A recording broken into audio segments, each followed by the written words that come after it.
Hi guys, this is Santosh. सबैजना नमस्कार. You are welcome to my channel. Welcome to back again.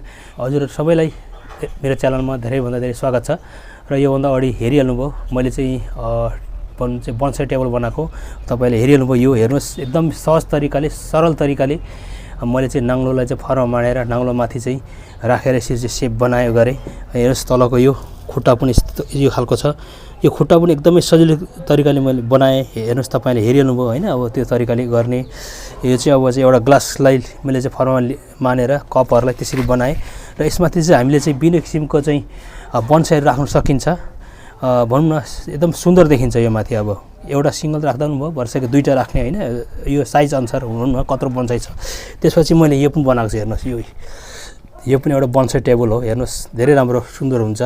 यसरी चाहिँ हामीले कुनै चीजलाई फरमा माडेर यसरी हामीले चाहिँ बनाउन सकिन्छ. अब यसको पनि पेन्टिङ गरेपछि धेरै सुन्दर अझ देखिन्छ. भनौं लास्टिङ पनि हुन्छ.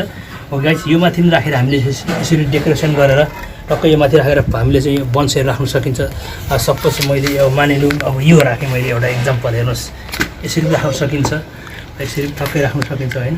जसो बिनर हेर्नुस् यसरी राख्न सकिन्छ. अथवा चाहिँ अब यो हटाएर यो माथि पनि राख्न सकिन्छ हैन. अब एउटा कुरो यो मैले बनाएको छु. हेर्नुस् यो अर्को यो एकदम फरमा आएर केलाई बनाउन सकिन्छ.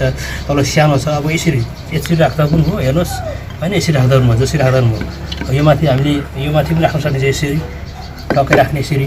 तर यहाँ कस्तो हुन्छ भने यसमा चाहिँ राउन्ड शेपको राख्दा चाहिँ धेरै राम्रो हुन्छ. जस्तो त बिनाहरु राउन्ड शेपको राख्दा चाहिँ धेरै सुहाउँछ भनौं न हैन. अब यसरी चाहिँ हेर्नुस् राख्ने. त्यसपछि यो माथि यसरी राख्न सकिन्छ. यसरी आफ्नो इच्छा हैन. यो माथि टक्कै राख्दिने यसरी.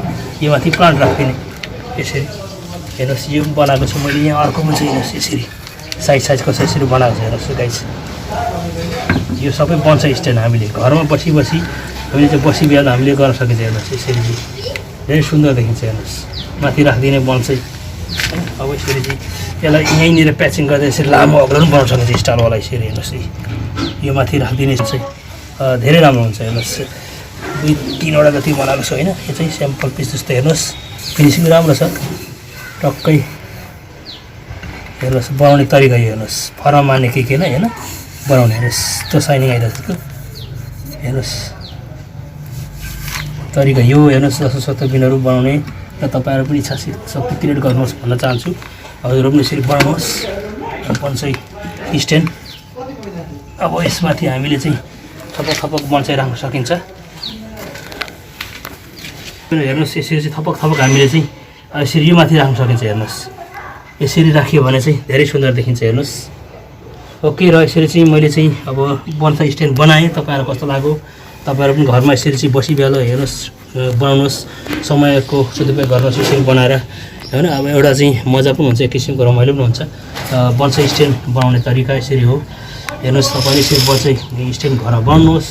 यहाँ चाहिँ अब चाहिँ एउटा मैले राखिदिएँ हैन नमुनाको लागि. यसमा त थुप्रै पनि राख्न सकिन्छ. हामीले 2-3 वटा जति अड्छ राख्न सकिन्छ. यो ठुलो प्लान्ट पनि राख्न सकिन्छ हामीले. ओके जस्तो बिनहरु. र तपाईहरुलाई यो चाहिँ कार्य कस्तो लाग्यो? यदि मन पर्यो भने मेरो च्यानललाई धेरै भन्दा धेरै साथ सपोर्ट माया गरिदिनु होला र सब्स्क्राइब गरिदिनु होला. हजुर सबैलाई अनुरोध छ भन्दै यो आजको यो भिडियोलाई चाहिँ म यही काटी राख्न चाहे. ओके दर्शक बिनहरु, thanks for watching this video. If you like this video, please don't forget to like, share and comment. And finally, please subscribe my channel, hit the bell icon. Thank you so much.